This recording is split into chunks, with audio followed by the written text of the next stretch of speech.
Hello guys, welcome back to my channel. उम्मीद करते हैं आप सभी लोग अच्छे होंगे। गाइस, आज हम पढ़ने वाले हैं do, different uses of do, अर्थात डू के अलग अलग अद्भुत यूजेस।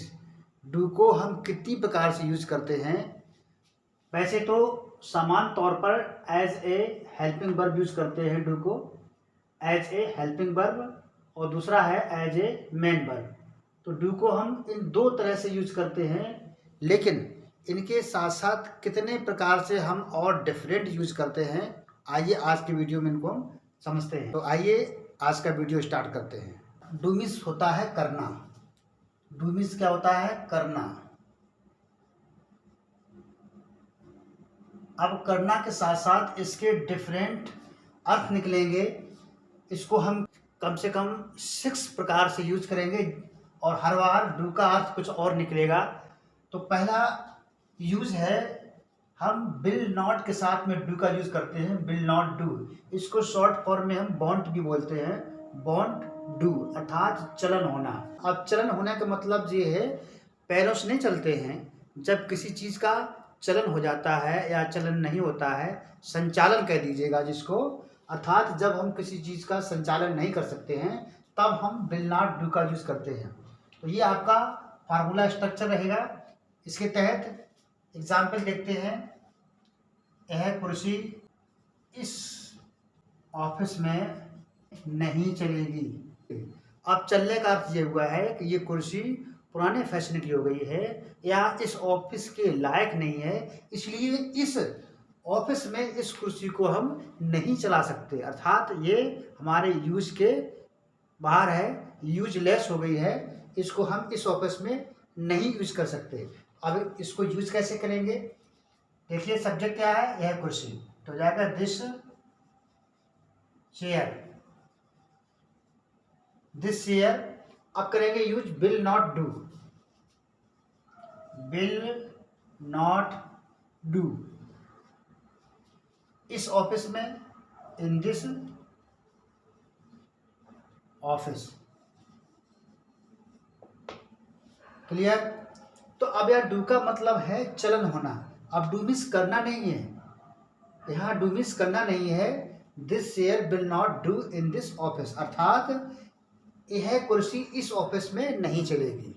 इसी तरह से पुराने सिक्के हो जाते हैं, धन होता है, पुराने सिक्के होते हैं, कहें यह सिक्का नहीं चलेगा, कहेंगे यह सिक्का नहीं चलेगा, अर्थात this queen will not do.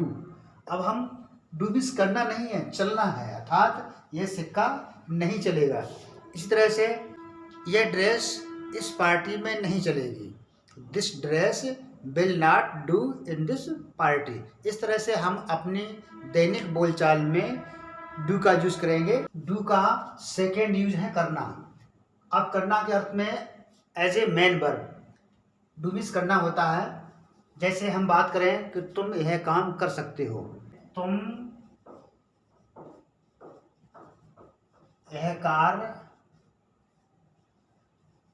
कर सकते हो, तो क्या हो जाएगा? You can do this work, you can do this work. इसी तरह से तुम ऐसा मत करो नहीं तो भाई पीटेगा, तो क्या हो जाएगा? डोंट डू सो, नहीं तो एल्स, भाई पीटेगा, द ब्रदर विल बीट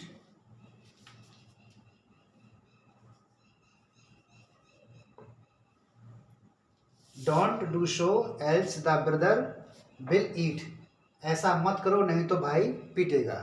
तो इस तरह से हम डू को करना के अर्थ में as a main verb use करते हैं। डू का थर्ड यूज है डू, अर्थात वास्तव में या वाकई में। कैसे यूज करते हैं? देखिए, बात कहें जैसे मैं वास्तव में आपकी राय का सम्मान करता हूँ। मैं वाकई में आपकी बात का सम्मान करता हूँ, या मैं वास्तव में आपकी बात का सम्मान करता हूँ। कैसे कहेंगे?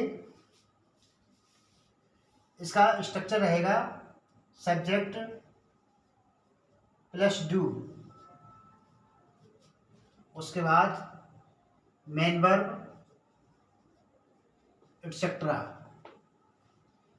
एग्जाम्पल, मैं वाकई में आपकी बात का या आपकी राय का सम्मान करता हूं, तो आई डू, सब्जेक्ट आई हो गया, डू हो गया, respect.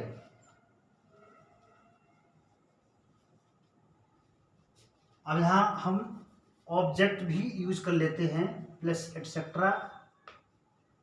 I do respect your opinion. अब इसमें एटसेट्रा भाग नहीं है। आई डू रेस्पेक्ट, अगर हम डू को यूज ना करें तो आई रेस्पेक्ट योर ओपिनियन, मैं आपके मत का या आपकी बात का सम्मान करता हूं। लेकिन जब डू यूज कर लेंगे तो इसका अर्थ निकलेगा मैं वास्तव में या मैं वाकई में आपकी बात का सम्मान करता हूं। डू का यूज वास्तव में या बाकी में के अर्थ में हम इस तरह से यूज करते हैं। ध्यान ये रखना है, सब्जेक्ट के तुरंत बाद हम डू का यूज करेंगे, उसके बाद हमारा जो मेन वर्ब है वो यूज करेंगे, ऑब्जेक्ट, उसके बाद एक्सेट्रा। इधर क्लियर? फोर्थ डू का यूज है शॉर्ट रिप्लाई। जब हमसे कोई चीज़ पूछी जाती है तो उसका हम शॉर्ट में आंसर देते हैं, तो वहाँ भी हम डू का यूज़ करते हैं और शॉर्ट में उस क्वेश्चन का आंसर देते हैं। कैसे? जैसे आपसे पूछा जाए क्या आप क्रिकेट मैच देखते हैं, तो आप या तो ना में बोलेंगे या फिर हाँ में बोलेंगे। तो बोलेंगे हाँ मैं देखता हूँ या मैं नहीं देखता हूँ। तो जैसे एग्जाम्पल है, do you watch the cricket match, क्या आप क्रिकेट मैच देखते हैं। अब इसका आंसर हम शॉर्ट में देंगे, तो क्या बोलेंगे? हाँ मैं देखता हूँ, हाँ मैं देखता हूँ, अर्थात यस आई डू। अब हम ये नहीं कहेंगे yes I watch cricket match, तो इसका हम शॉर्ट में आंसर देंगे, तो बोलेंगे यस आई डू, अर्थात हम इस वॉच को दोबारा रिपीट नहीं करेंगे, तो शॉर्ट में आंसर देंगे, तो डू का यूज करेंगे, यस आई डू। इसी तरह से would you like to take coffee, क्या आप कॉफ़ी लेना पसंद करेंगे, तो आप इसका आंसर यस या नो में देंगे।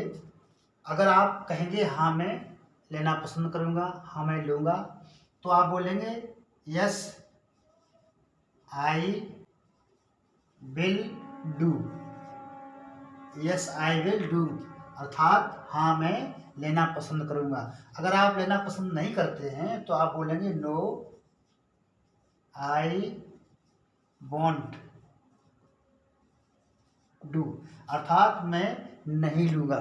तो किसी भी क्वेश्चन का जब हम शॉर्ट में उसका रिप्लाई देते हैं तो डू को हम शॉर्ट रिप्लाई के रूप में यूज़ करते हैं। इधर क्लियर? तो चलते हैं नेक्स्ट यूज देखते हैं। डू का नेक्स्ट यूज है जब हम किसी बात को एम्फसाइज करते हैं, अर्थात जोर डालते हैं, तो पक्का या जरूर के अर्थ में हम डू का यूज करते हैं।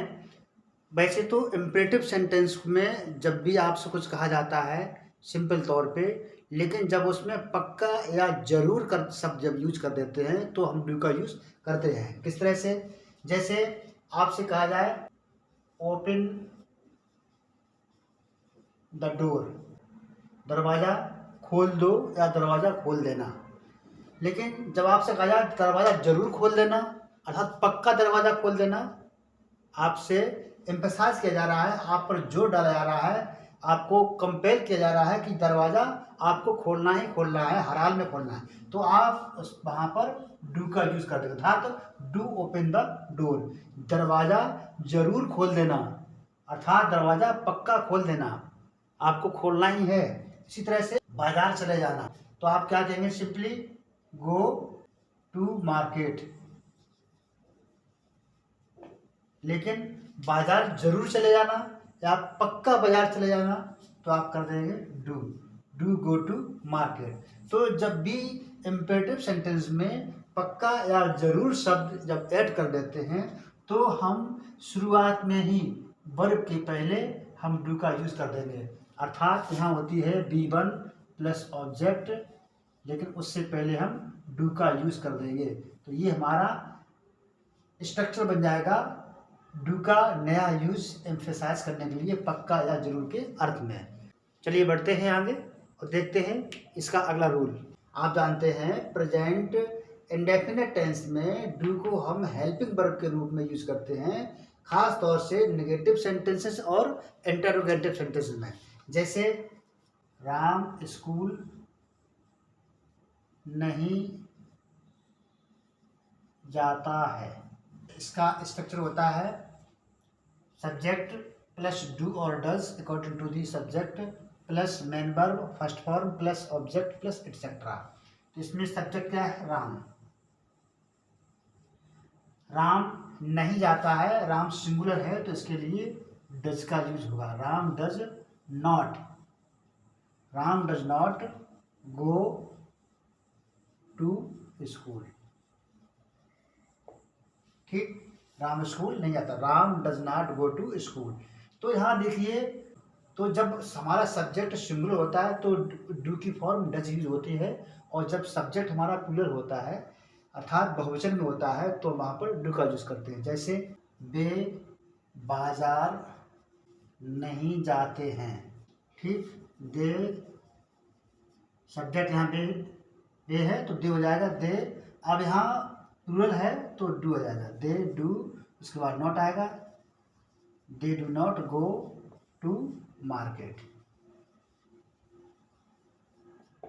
इंटरोगेटिव में भी हम डू का यूज करते हैं। जैसे क्या वो क्रिकेट खेलते हैं, या क्या वे गेम खेलते हैं।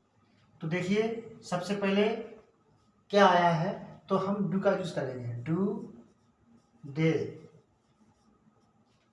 इसमें खेलना डू दे प्ले, क्या खेलते हैं? Game, the game. Question mark आएगा।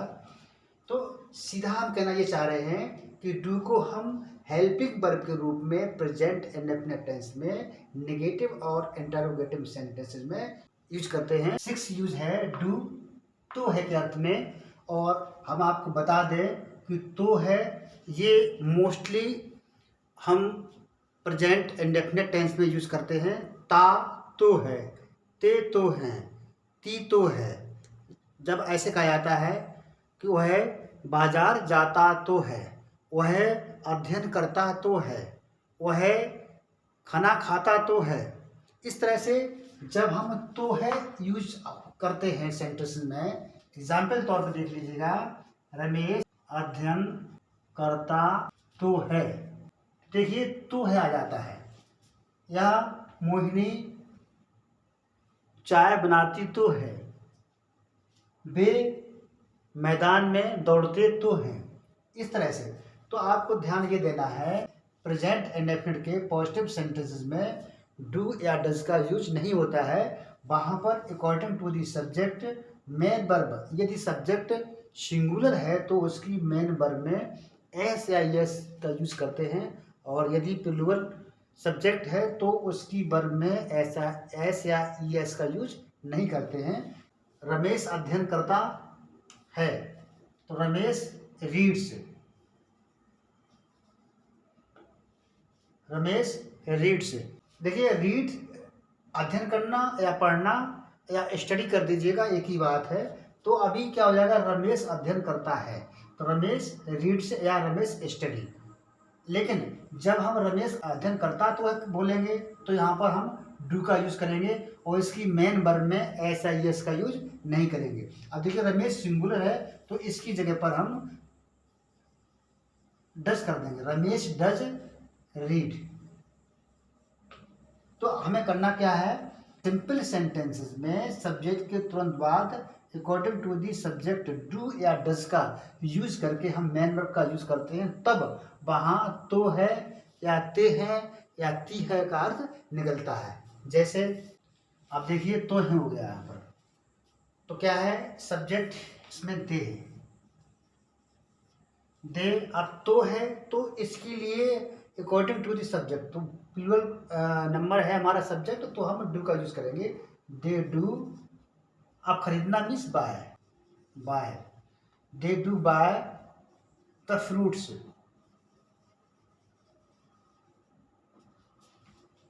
इन द मार्केट।